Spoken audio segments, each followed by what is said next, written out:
Warlocks, your kit has never been stronger going into this season, and more specifically, Arc Warlocks are currently one of the strongest characters in the game right now, just because the seasonal artifact mods you can rock in this build. So this build today would focus more specifically on Arc Warlock, because I'm going to show you guys exactly what I'm using to make a build so powerful that you're going to be clearing content with ease. This morning I jumped into the legendary lost sector and I was like, this is too easy, so I didn't jump into the master lost sector, and then I faced some difficulty and this build still slayed out in the master lost sector while I was 30 light below. With this build, we're going to be gaining my favorite thing in the world, which would be unlimited ability energy spam, and those are the builds I kind of standardize around and I love to use because I like to pump as much damage as possible when using a build. So this Arc Warlock today will be one of the most powerful builds in the game currently. We're going to have unlimited ability energy spam, consistent health because we're going to have a rift, and I'm going to show you guys 2 ways to regenerate your health with this build. We're going to be spawning a lot of ionic traces, and we're going to be able to refund all of our abilities within 3 to 4 pulses of ionic traces, just because of the exotic we will be using in today's build. And the 2 exotics we will be combining in today's build will be the Cold Heart and the Fallen Sunstar.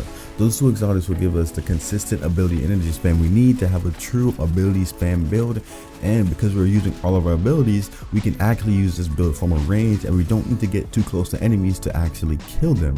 So this build will give us everything we're looking for: the perfect ability energy spam, consistent health regen, and the overall survivability to just lay out on high level content. Let me show you guys exactly what I'm using to make this build work.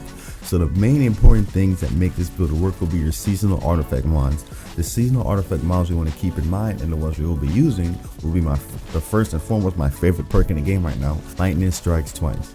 After throwing an arc grenade, you gain increased grenade recharge rate for a short duration, and arc final blows will extend this duration. Since we're using this with Cold Heart, they just pair well together. The next seasonal artifact mod perk we do have is Amped Up.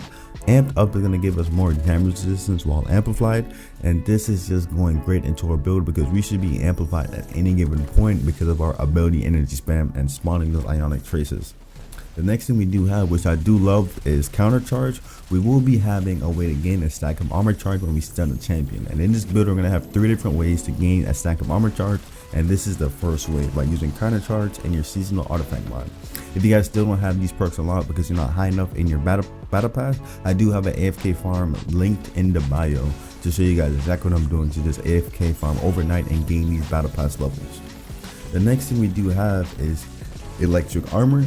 Electric Armor is now going to give us a 20-second duration of our amplification buff, and this is just top tier. You should be running it anytime you are running an Arc subclass. And the last thing we do have is Thunderous Retort.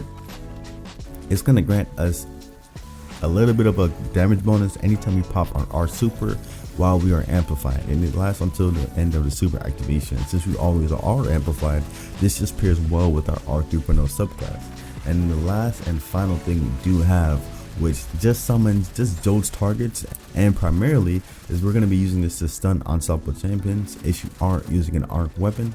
The last and final perk we do have is Shock and Awe, and this is just going to make sure that your arc final blows while you're amplified some of the jolts or burst lightning that damage and jolts target. This is going to be one of our primary ways to stun unstoppable champions.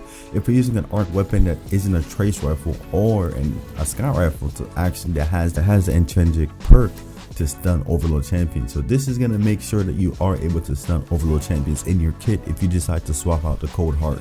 But those are the perks you are using: Shock and Awe, Lightning Strikes Twice, Amped Up, Counter Charge, Electric Armor, and Thunderous Retort. Those are the main key things that make this build work, and we're going to be combining this with Spark of Resistance so we can gain an extra damage resistance while using this build. The main stats you want to have in this build would be 100 Resilience and 100 Discipline. If you can't prioritize Discipline, then go all in on 100 Resilience. That 30% damage buff is what kept me alive while doing a Master Lost sector, and Resilience should be prioritized over Discipline at any given point. So if you need to go 180, then go 180. Just make sure you have 100 Resilience.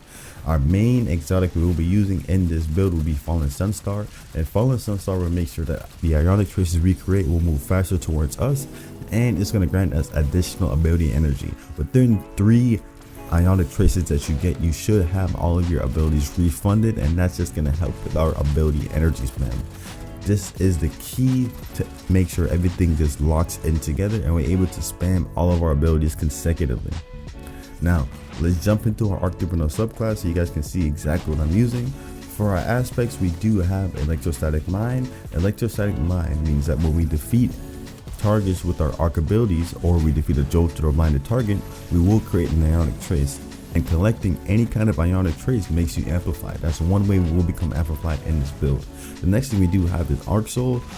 Arc Soul is going to make sure every single time we pop our rift, we're going to have a little buddy next to us, and that little buddy is going to make sure that it's going to pump out a lot of damage right next to us. And while we are amplified, our Arc Souls will now become supercharged and have an increased rate of fire.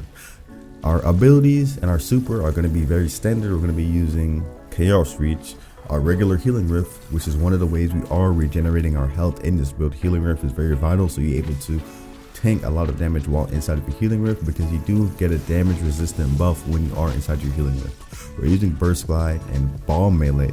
I choose Ball Melee over Chain Lightning because Ball Melee is a ranged attack, so we can keep everything in the build at a distance. And the best grenade you should be using in this build will be Pulse Grenade. The first fragment we do have in this build will be Spark of Resistance. So while we are surrounded by more combatants, we are going to be more resistant to incoming damage. That's very important for this build, along with our 30% damage resistance from 100 resilience. The next fragment we do have is Spark of Magnitude. So our grenades, more importantly our pulse grenades, have an extended duration, and it's going to pulse for 2 more durations.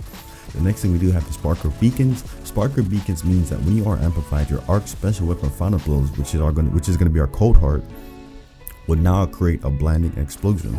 So you basically have a blinding GL with your Cold Heart if you are amplified and getting Final Blows. The last thing we do have is Spark of Shock. So our arc grenades can jolt targets, and that wraps it up for our Arc 3.0 subclass.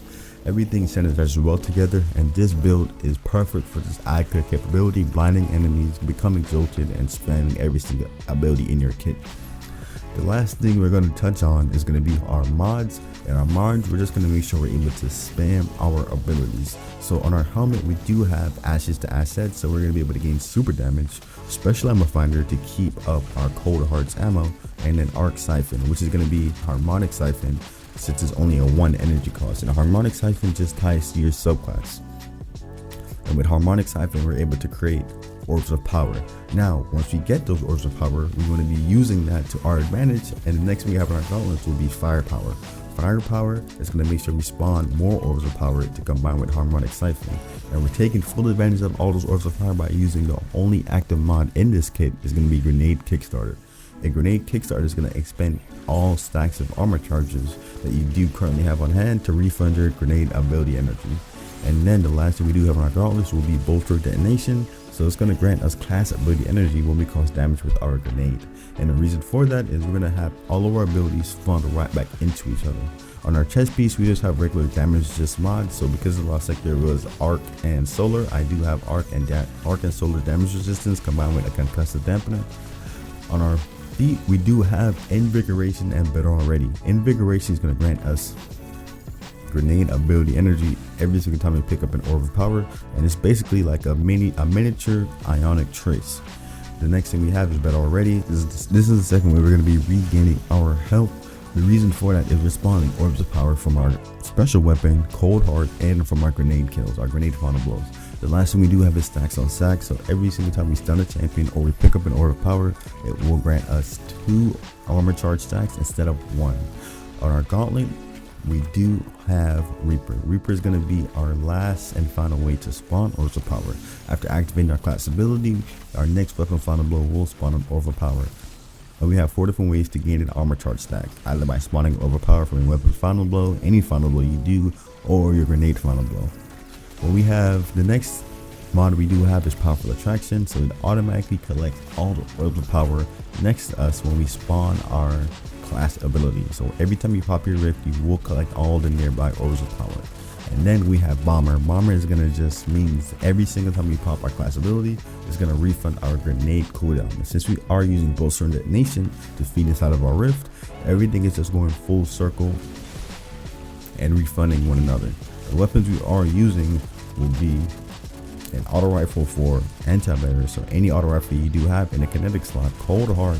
Cold Heart is the main weapon you want to use, and then we have Commemoration, which you can farm this week, which is going to be in our power slot.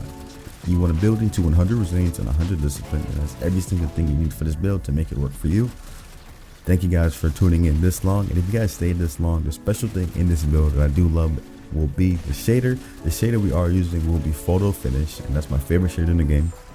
My favorite shader in the game is Photo Finish, so if you made it this far, just drop a comment saying Photo Finish. Let me know you made it this far. If you guys like the video, please like, comment, and subscribe, and I'll see you guys in the next one.